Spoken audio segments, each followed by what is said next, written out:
Pinabayaan mo yung babala niya ng bawat organs kasi may kanya-kanyang babala ang organs. Gusto niyo bang ituro ko ang bawat babala? Yes! Grabe! Ano yung babala o warning ng puso? Namamanhid ang left hand. Hindi right. Left. Saan ba naroon ng puso?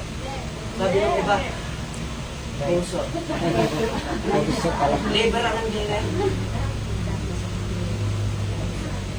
Pag sinabing left, ano yun? O, nasa ba ang puso? Ay ba, sabi ng iba nasa kanan. Tayo sa ang planeta ka. Pag naramdaman nyo yan at umaakyat yan, nag-palpitate yan, at hindi mo pinansin, susunod yan mangingitim, ha? Kahit hindi ka naninigarin yung bigla na lang yung iitim. Bantayan mo. Kapag nangitim na rin yung hanggang tonsillitis mo, pag nanga mo sa salamit, tingnan mo kung may maitim na doon. Automatic pag umitim yun, mangingitim na rin itong kuko mo sa daliri at sa paa. Indication, bypass operation. Hello? That is symptoms, babala. Pero yung iba, tuloy pa rin ang pork chop, ang bulalo. Ha? Tuloy pa rin ang prito, tuloy pa rin ang mamantika. Tuloy pa rin ang chemical. Tuloy pa rin ang french fry. Tuloy pa rin ang pansit. May babala na.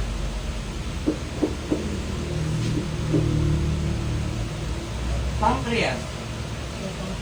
Anong babala naman meron ng pancreas? Ibig sabihin, pag mataas na ang sugar ng isang tao, nag-malfunction ang iyong pancreas. Kasi connected ko sa pagkaroon ng mataas ng sugar. Ang trabaho ito to supply natural insulin. O ano? Pwede yung babala. Makasdan nyo ang sarili nyo. Pakiramdaman nyo ang sarili nyo. Bakit ikaw ay kumukurap, hindi ka naman kumukurap? Sino nakakaranas niya? Warning niya. Ha? Tapos ikaw, puro ka spaghetti, puro ka skyflex, puro ka soft drinks, puro ka cake, puro ka tsokolate, may warning. Anong isa pang warning? Gumagalaw ang mga muscle mo. Bigla na lang may natitikutan sa mga muscle mo. Bantayan nyo ang sarili mo. Ibig sabihin nun, indication, may pagtaas na ang sugar sa katawan mo. Kung marunong ang isang tao, kahit hindi ka magpa-check up, ayon sa sintomas, maintindihan mo ang problema sa internal mo.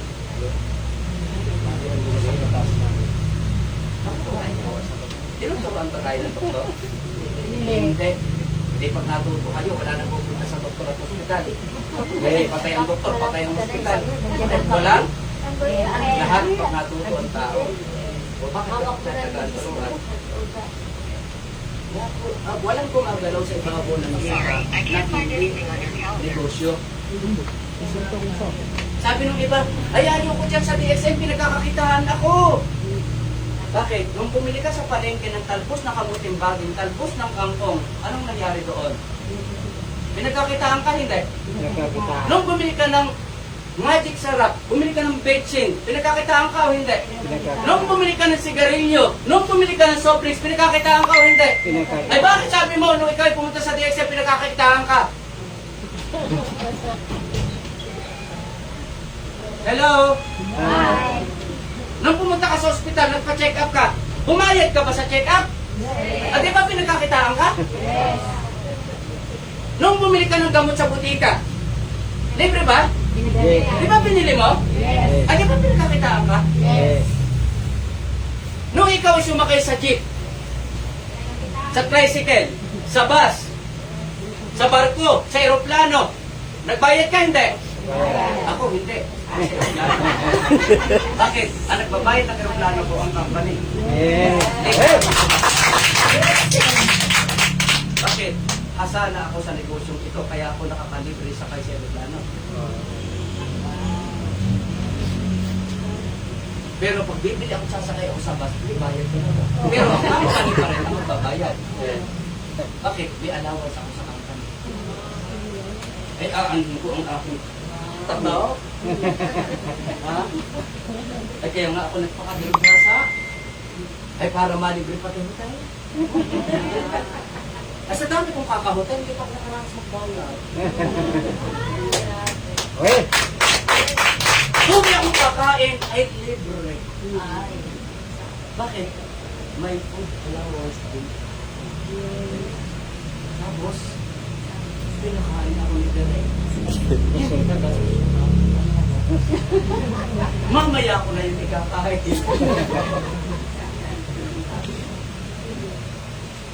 Kaya masarap yung magsikap ka mabuti mag-aral kang mabuti para makalibre ka na sakay ng eroplano, para makalibre ka na sakay ng barko, para makalibre ka na sakay ng jeep, para makalibre ka na sakay ng bus.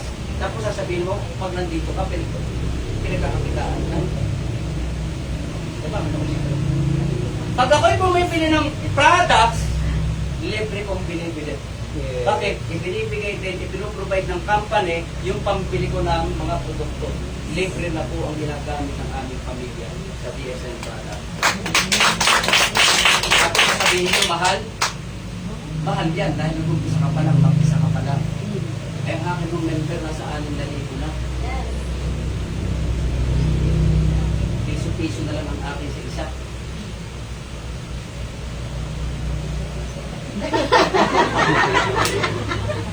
Isang araw.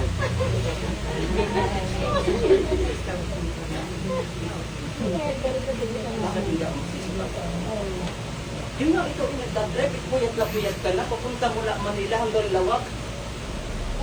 Tapos ang kita mo, 1,500 lang, 1,000 lang sa isang araw. Ako nasa bahay lang. Kanina nga, pagdating ko dito, may nagkape pa ako yung breakfast. Libre mo.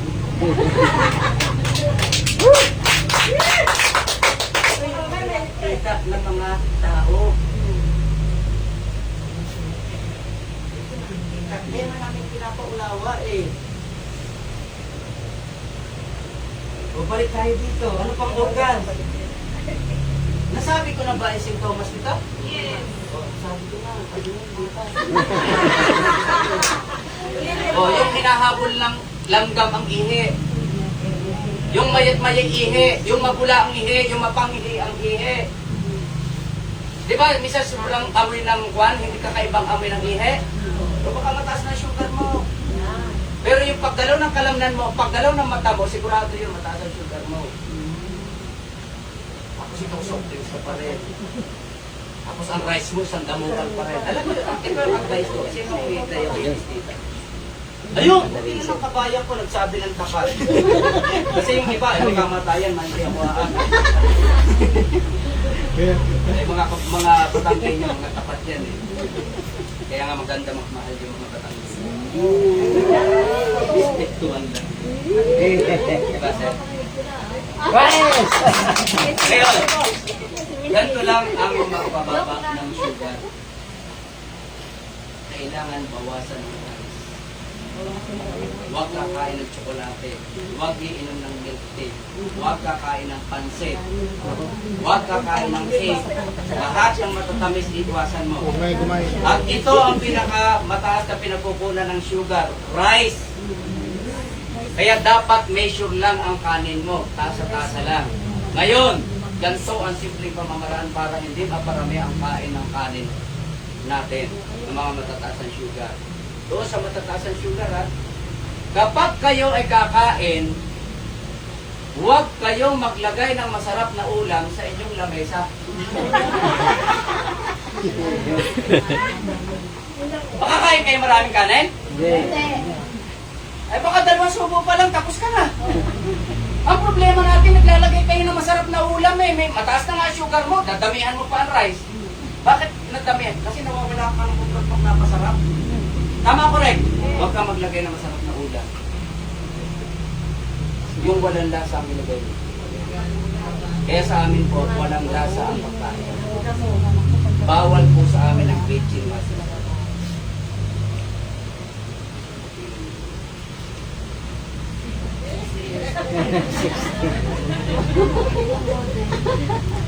Sexy lang. Tingnan nyo asan kaya kumilos nang wala ka nararamdaman?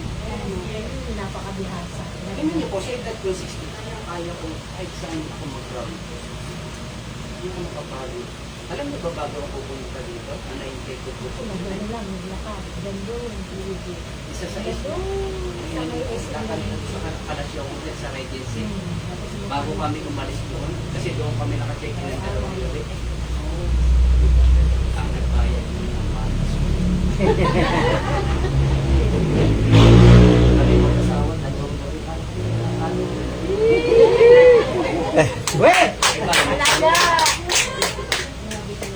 Eh sa galing kong araw mag-training, eh siyempre, kailan privilege ko yun. Eh, hindi naman sila lugi sa akin. Lugi ba kayo sa akin? Hindi naman. Kaya nga binubuhos ko na, kahit gabi na kami. Kasi hindi naman kami maglalakad pa uwi. Pero magsasakyan naman. Eh kung maglalakad, eh ako alis na. Ngayon, ano pa? Lungs. Lahat ng skin problem o bukol kaya kayo may kahinaan ang doon yung mapapansin may kahinaan ang yung baga. Any kind of skin disease. At ang inyong hininga, Mabaho. parang hirap-hirap. Habol ang hininga lagi. Ang inyong palpitation. Bakit? Akala nung iba puso na ang may problema kadalasan. Hindi ho. Kadalasan kakulangan ng oxygen. Bakit? Nagwawala ang puso kapag kulang ang oxygen. Kaya kayo nagkakaroon ng ang problema, kain ka pa rin ng kain ng mamantikang pagkain. Kain pa rin ka ng pansit. Pansit Kain ko. ka pa rin ng lechon. Pansit noodles. Ano ka, magkakaroon ng maayos na kalusugan. Kaya hindi ako disiplinado. Bakit? Gusto kong marating ang pangarap ko, kaya ako disiplinado. Gusto kong bigyan ng magandang kinabukasan ng mga anak ko. Ayokong iwanan ang mga anak ko ng kahirapan. Alam niyo mga anak ko, wala na silang pupulimahin sa amin. Bakit? Nakahanda na yung aming St. Peter. Ayan na. Yung aming lupa na paglalagyan, pagsusulungan. Ayan. Ang iintindihan na lang nila ay mag-welcome ng bisita. Ganun ako magkaroon ng proseso ang buhay ko. Ayoko yung iiwanan. Kaya pala umiiyak, dami utang na iiwanan. Totoo, correct? Yeah. Ano naman ang katotohanan? Sa laki ng utang kaya umiiyak. Kaya yung mga mayayaman, pag iniwan ng mayaman, yung kanyang pamilya, umiiyak lang yung laki mo yung Nasaya nun. Hindi yun malulungkot. Kasi bakit? Niiwanan eh. Hindi utang. Yan naman ang katotohanan sa buhay. Imagine mo, buhay ka pa, alam mo na yung papasalin mo, babayaran mo yung utang pagkakautang ng iipag ng iyong ninuno. Tama, correct? Kaya nasa sa atin yung oportunidad eh, paano ko babaguhin? As a head of the family, dapat ikaw yung strong, ikaw yung may disiplina sa sarili, ikaw yung may programa, may sistema na ginagawa para sa sarili mo, para sa kinabukasan ng iyong pamilya. Ang mga anak ko, walang makasumag sa akin, walang makakontra sa akin. Bakit? Alam nila kung paano namin sila dinala sa maayos na kinabukasan. Pag sinabi ko, sinabi ko. Kaya yung ibang anak, sumasagot. Bakit? Dahil nakikita rin sa magulang kung paano pinapakita sa anak. Hindi nila nararamdaman ang kaligayahan bilang doon sa kanilang ninuno, sa kanilang pinagmulan na parent. Wala silang naramdaman, hindi na ipadama. Eh ikaw ba naman, halimbawa, tatay mo, puro kagaya na araw-araw, puro sugal. Wala na nga makain, magagalit pa. Wala na nga maibili, magsusugal pa. Tapos pag uuwi ng bahay, pasuray-suray na kaya, makikita ng anak. Sa tingin niya, ano mararamdaman ng bata? Imbis na naiparamdam mo, ano, kumain ka na ba? Pagdating mo, yung hindi ka susuray-suray. Yung nakitang may respeto ka sa anak mo. Anak, yung bang pag-aaral mo, kumusta na? Oh, ayusin mo yung pag-aaral mo. Huwag ka mag-alala, anak. Kahit ganito ko kahirap, itataguyod ko ang pag-aaral mo, makatapos ka lang. Kaya ko, anak, magsakripisyo. Nagawa ko ka ng isang magulang. Ganyan ako sa akin ng anak. Ano ba? Pero hindi madali umasenso. May challenges, sacrifices.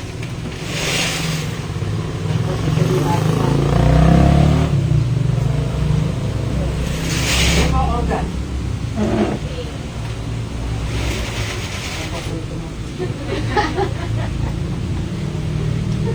Kidney.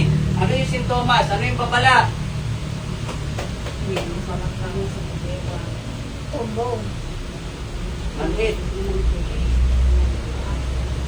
Tusok-tusok. Muugong, nabibingi. Maglalagas na?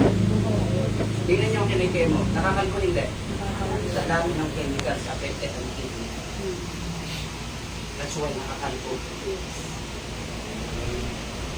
Pero tingnan niyo yung mga kinikay mo na nag-intake nito. Kahit tatlong dito na.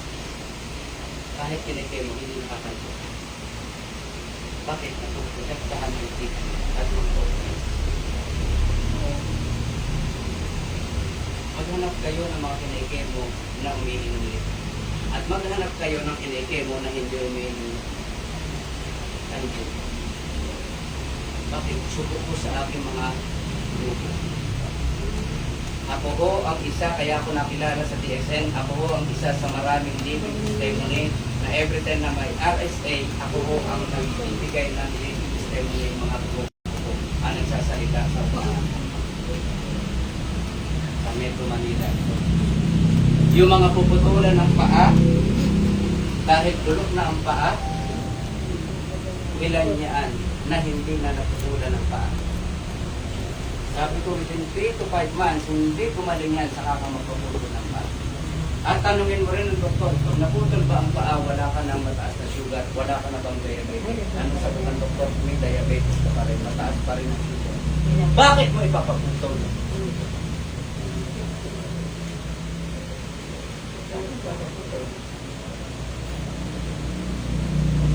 Para magkaroon ka ng anak sa lalak, para magkaroon ka ng anak. Check. Pwede naman tulungan ng antigen spirulina at dagdagan mo ng morishi, dagdagan mo ng spicate, dagdagan mo ng toothpaste, dagdagan mo ng androgen, butbut mo sa sugat, fixing lang ang kirot, gawin mo penicillin, butbut mo doon sa sugat, langgasin mo ng spicate yung sugat.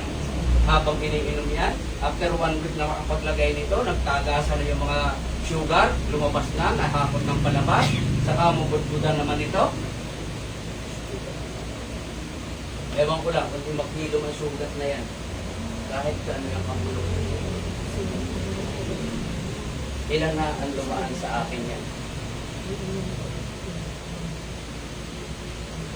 Ganun po, marami ang natulungan ko pagdating sa trabaho.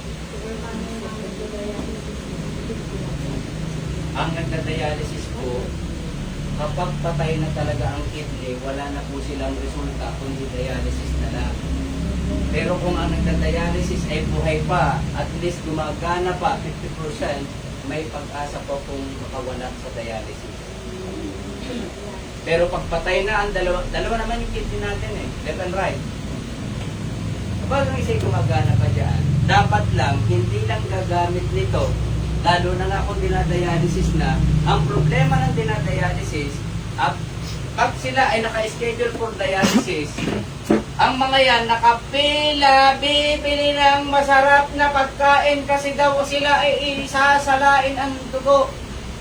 Hindi nila naintindihan na ang kanilang kinain ay hindi pa masasala on time na sila ay dinialysis. Yun ho ay digest pa, kahit i-dialysis ka, kinabukasan mataas agad ang dugo mo. Bakit? Kasi ida-digest pa yun. Hindi yun sasama sa dinialysis. Kasi nalang dugo yung kinain mo na masarap. Mga yan, nakapila sa McDo, nakapila sa Jollibee. Totoo hindi. Inom ng soft drinks. Paano makaka-recover ang isang tao kung siya mismo? Ang katwiran kasi idadialysis naman. Maling-mali. Yan ang problema ng karamihan na nagdadialysis. Dapat, kung ikaw nagpapadialysis, kontrolin, huwag kang gumaya doon sa iba na pasaway na ang katwiran, dialysis naman ako, kain naman ang Panginoon lahat. Ikaw kayo babawalan ng mga doktor. Hindi ka babawalan. Bakit? Ikita ang masyinula. Ay, kayo sir, meron kayong dialysis center. Di ba gusto nyo kami tayo yung mga machine? Tama? Pag sinabi nyo sa akin, huwag kang kakain yan at para pagsinada, malinis na pa rin. Gagawin nyo ba yan? Hindi, ano sasabihin mo? Kumain na kayo ng masasarap kasi nag-dialysis ka na. O, di ka na, kinabukasan nga naman, dinialysis ka ngayon dahil kumain ka na masasarap. I-digest ko naman yun. Hindi naman agad hahalo sa dugo mo. O, kinabukasan, andun uli sa dugo mo ang laso. Hello? Hi. Kaya sila hindi nakaka-recover. Lahat po ay daladala, holistic approach nga po ito ang kalahatang problema, even cancer. Wala ho itong pilit-pilit na sakit. Pag sinabi pong holistic approach, pangkalahatan, overall. Hindi siya katulad ng gamot specific, segmental. Ito ho ay holistic. Pag sinabing holistic, lahat ng problema mula doon sa kuko mo hanggang sa iyong buhok, daladala ng lahat. Kaya nga buong sistema, cells, tissues, and organs, aayusin. Dahil nandito yung sistema natin eh. Ito yung dapat tayo sa ayos eh. Kasi kung magpa-function ng ayos sa kanya-kanyang trabaho, wala kang mararamdaman tulad sa katawan mo. Kung sila ay nagpa-function ng ayos sa kanilang trabaho. Parang tayo, nag-DSL. Di ba gusto mong kumita ng malaki? At di magtrabaho ka ng tama? Tama ko rin. Gusto mong kumita ng malaki. Iayos mo ang trabaho mo. Iayos mo ang function mo. Para to sa negosyo mo. Makukuha niyo? Ganun lang yun. Dalawang po. Ano pa? Ate. Certified yung ating produkto. Wala tayong ikakabahala. Pag nagtanong, kaya ba i-approve ng FDA? Oo naman. Meron pa nga kami product liability policy. Ayun o. Ano yung product liability policy? Sa katunayan, assurance na safe po ang ating produkto. Alam nyo ba, na isang napahamak, lalo kung may ID ka at nag-intake ng anumang produkto sa DSL, yung mga ini-intake, pang-internal, at may napahamak sa inyo dahil sa pag-intake at namatay, napatunayan din ko kayo namatay sa produkto, may 84 million na makukuha ang pang-intake. Meron ba kayo ito sa bulika? Meron ba kayo sa other company herbal? Wala. Only DSL lang ang merong product liability. Yes! At the same time, tingnan nyo ha, ilan ang iniinom ko? Nung ako'y bedridden? 15? 15? Oh, ay bakit ako'y buhay pa? Bakit ako'y buhay pa? 42 pieces yan sa loob ng isang buwan, consumption. Isang inuman ko lang yung sa umaga, kaya nga pag dumadalo yung mga tito ko tita sa bahay namin, nung ako'y bedridden, pag iniinom ko yung pinapainom ni Mrs., isang dakot yan. Ano sabi ng mga tita-tito ko? Ay, di yan yung papakamatay ka ba? Kasi pag tayo nakakakita ng kapsula ng thinking, gamot! Baka ma-overdose, tama? Paano ka ma-overdose? Eh, nakalagay dyan, no approved therapeutic claim. Not considered as medicine. Ano nakalagay pa dyan? Food? Considered as food. Pag-gamit. Bakit ang tatakot? Okay, ano po ako? Buhay pa. 43 years old, bedridden, pero ngayon 60 years old, senior citizen. Buhay pa.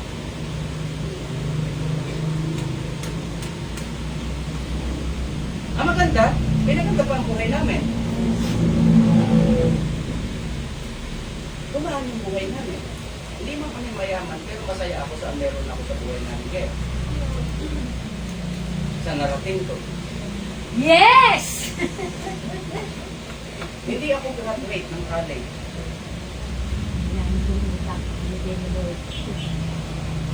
Pero ang tawag sa akin ng aming mga kamag-anak ko yan, Doktor lang ka tumatay. Kita mo, nag-DSL lang ako. Shortcut ang aking kurso. Doktor agad, libre ang aking kurso. Sa akin, Dok, kailang ka tumatay. O di ba, nakalampas ako ng isang libreng course? Instant, doktor ka agad. Dahil sa dami ng natutunan. Yun ang ibig nilang sabihin. Member po tayo ng DSAP. Ang isang kumpanya na member ng DSAP, maaasahan mo yan. Legit. Kahit mag-research kayo. Pag nakita nyo na ang DXN ay nandiyan sa DSAP, pumalakpakan na. Ibig sabihin, Yes! na nag-ooperate dito sa Pilipinas. Alam niyo ba ang DXN? Ito nga po. Panlima sa nagbibigay ng tax na pinakamalaki sa buong Pilipinas. Panlima. Kahilera niya ang San Miguel Beer, ang McDo, ang Jollibee, ang malalaking kumpanya dito sa ating bansa. Panglima sa nagbibigay ng tax sa ating gobyerno. Yes! Sa buong mundo na 100 direct selling na ang kasabayan nasa 100 years na rin ang iba. Tayo, ilang taon pa lang sa DXN, worldwide, 31 years pa lang this coming October. Pero ang DXN, nagra-rank na ng 13. Pumasok ako sa DXN, nasa saan? Doon sa 40. Kasi 2008 ako eh. Ano sabi doon sa 2009? Ang 40. Pagdating 2011, after 3 years ko na yan, doing DXN business, 3 years na ako. Kumikita na ako dyan nasa 20 to 30,000 in 2011. Pagdating ng 2014, 25, 2013, doon ako nakapasok ng Speakers Bureau. Kaya halos may isang dekada na rin ako sa pagiging Speakers Bureau. Kaya yung buong Pilipinas, nalibot na po natin. Yes! 2015, 24, 2016, 24 pa rin. Pagdating ng 2017, 22. Pagdating ng 2018, 16. Pagdating ng 2019, abangan nyo. Itong lalabas. Nasa pasok na tayo sa top 10. Paano ba kumikita sa DXN? Tapos na po tayo sa usaping kalusugan. Nakaintindi ba kayo dito? Nakarelate ba kayo? Yes. Kasi pinagsama na natin, no? Isang package na. Ngayon, sinong gustong kumikita habang nag-aalaga ng kalusugan? Kaya nga po ang tema nito ay kalusugan at kinabukasan. Mahalaga po ba yung kinabukasan?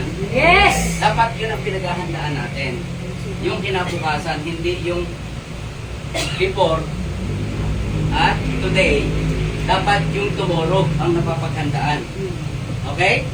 Ngayon, ang sabi dito, change your brand. Save your health. Palitan mo ang gamit mo sa bahay, toothpaste, sabon, shampoo, pulbo, baby oil, food supplement, asin. May salt tayo. Bakit ka gagamit ng binibili sa... Mura nga. Anong benepisyo? Wala. Ito, may benepisyo. Panlaban pa sa virus. Nung nagka-pandemic, ito lang yung bato mo. Nilalagay sa mainit na tubig. Ipinapainom ko. At ako mismo, kami sa aming pamilya. Asin, lipstick, lotion, nagpupulbo tayo, naglo-lotion tayo. Tayo ay nagpapaganda. Kayong mga babae mahilig magpaganda. Nandiyan din po yung mga emerald, andyan yung aloe vera, andyan yung mga food supplement, yung spikey, andyan yung mga food supplement na napakagagaling, andyan yung mga beverages na napakahusay, at yung ating mga massage oil, no? panlinis ng plato, yun, andun doon din, panlinis ng sasakyan, panlinis ng inyong mga CR, loob ng bahay, naglalaba kayo, naglalaba tayo. Itong mga binibili natin sa labas, sa supermarket, ililipat natin kay DXN Grocery. Pasalamat kayo, meron nagtyaga dito na maglagay ng service center DXN Grocery para malapit ang inyong bibilihan. Yes! Alam niyo ba, gusto niyo malaman kung paano magpalaki ng bonus kayo mga distributor na dito namimili? Yes! Simple lang. Sipagan nyo, palakihin nyo ang sales ng service center, sinisiguro ko sa inyo, malalaki ang bonus nyo. Yes. Pero kapag pinabagsak nyo ang sales ng service center ng Ordaneta na dito kayo nakabase, bagsak din ang inyong mga bonus. Ganun kasimple.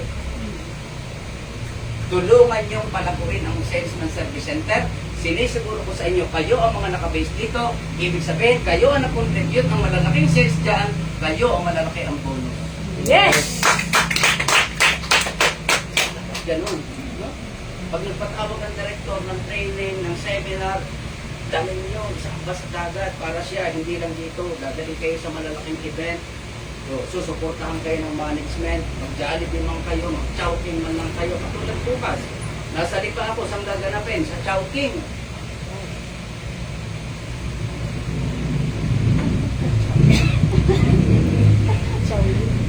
Di ba sarap ka gano'n, no? Pinalitan mo lang yung gamit mo, may negosyo ka na. Masarap hindi? Sarap. Totally changed brand mga kabayan. Yung binibili mo sa supermarket, ilipat mo lang kay DXN Grocery. Hindi ko kayo mamili. Tingnan nyo, sino may store dito? Sari-sari store. Ito, ma'am. Nung itinayo nyo ang inyong sari-sari store, halimbawa, 50,000, worth of 50,000 ang pinamili nyo or 100,000 na, sabihin natin. Pinamili nyo, ilagay nyo sa inyong store, sa inyong pwesto. Nung inyo ba itong binili sa supermarket, sa wholesaler, may kita na ba kayo? Wala pa. Yan yung kaibahan. Kung anong meron naman sa supermarket sa labas, meron din kay DXN Grocery. Kung may toothbrush doon, may toothbrush tayo. Kung may toothpaste doon, may toothpaste tayo. Kung may pulpo doon, meron tayo. Kung may lipstick doon, meron tayo. Kung may beverages doon, meron tayo. Kung may panlaba doon, meron tayo. Lahat ng meron doon, meron dito. Ano yung kaibahan kapag dito ka namili? Una, malusog ang pamilya ng lahat ng gagamit ng produktong ito. Bakit? Because ang ating mga produkto ay organic na nakakatulong sa sistema ng ating internal.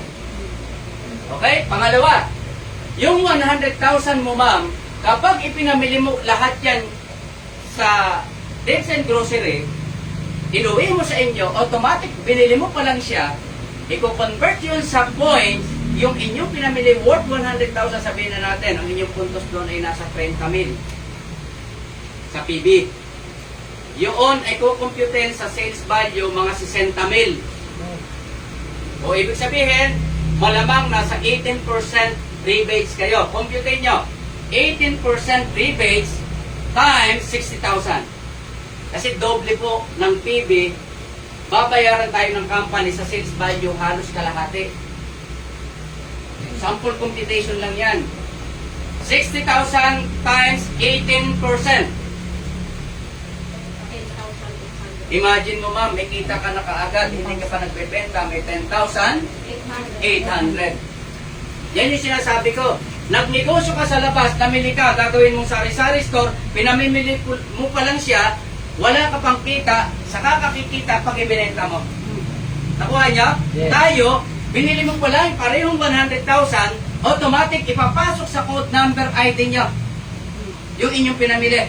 Kaya dapat may ID ka, may package kang bibilhin para magkaroon ka ng sariling ID. Doon ipapasok sa inyong code number ID yung inyong pinamili. Magkano kinita? O parehong 100,000 lang ang pinamili nyo. Toothbrush, sabo, shampoo, kape, lahat na pulpo, pinamili nyo. Kung ano pinamili nyo, shampoo kami hindi yan. Meron na kayong kita, 10,800, hawak nyo ang inyong ko na halagang 100,000. Alin na mas maganda? Hindi ka pa nagbebenta, hawak mo pa ang produkto, may kita ka ng 10,800. Mag-isip-isip. Kung ikaw yung matalinong mamimili, malamang bukas ang isipan mo sa oportunidad. Ang laki ng pagkakaiba. Hindi lang ito nakikita ng mga tao. Kaya nga dapat nag-aaral kayo kung paano kayo magpaliwanag sa inyong mga client, sa inyong mga kakilala. Tingnan nyo, pag ibinenta nyo siya, dahil meron tayong 15% to 25% discount for lifetime, itong discount na ito na 15 to 25%, yan naman, pag binenta mo, tubo yan na mapupunta sa iyo, cash basis hawak mo na kagad. Pag ibinenta mo siya. Kung naibenta mo lahat, balik sa iyo yung pera, yung puhunan mo, 100,000, huwag mong gagalawin, ibili mo uli. Yung tubo, depende sa iyo kung saan mo dadalhin, yung tinubo mo sa 100,000 na pinamili mo. Yung 100,000, di ba ganun din ang binibili ang grocery store? Naubos yung laman ng tindahan mo, mamimili ka uli, hindi. Ganun din, i-replenish mo, tama? I-replenish mo uli ang iyong magkano? 100,000. Meron ka ulit 30,000 TV. Pero dahil 30 plus 30, Ako na pala dito. ilan? 60,000 points ka na. PPP. Sulat mo lang. Sa DGPB, ang abuan, sa AGPB pala, accumulation, 60,000. Ibig sabihin, anong bracket mo? Star agent, hindi? Dahil ang star agent ay 45,000 lang, tama? Eh, 60,000 yan. Ngayon, kukumpitin ko rin yan sa 60,000. Dahil hati nga ang PB ng SB. Tama? So, ang kukumpitan lang dyan, yung 30,000 ulit na pinamili mo. Dahil bayad na ito sa iyo ng nakaraang buwan. Ngayon, ibig sabihin, star agent ka kukumpitin. Anong bracket ng rebates? 25 times 60,000. 25%. Computin mo, ma'am.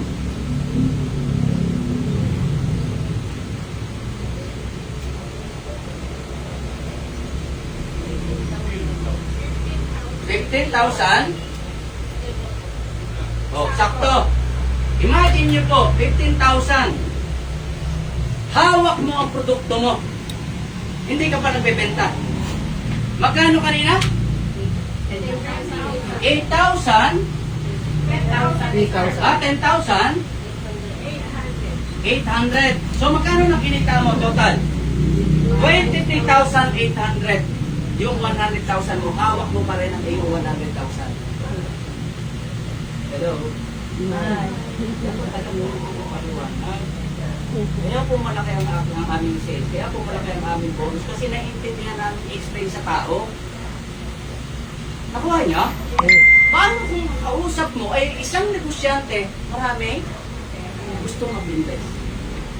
Huwag kayong mga hindi na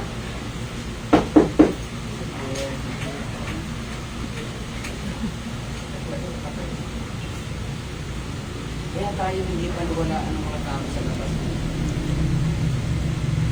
Okay lang yan. Nagda-direct selling kayo, okay lang yan. Wala kang pinagkakabalahang iba. Kumikita ka. Pero guys, walang yumayaman sa pagbebenta sa lansangan. Tandaan niyo yan. Alamin niyo ang kabuuan ng sistema. Hindi pwedeng sipag at tiyaga lang. Ang kailangan, mayroong sistema, mayroong direksyon yung ginagawa mo. Tingnan niyo. 23,000. 2 months ka pa lang, staff agent ka na. Kaya po ako ay nag-staff agent ng 2.5 months. Kasi ganyan ang ginawa ko. Imagine mo, hawak mo pa yung produkto mo. Eh yung tinubo mo doon, isasama natin dyan. Hindi mo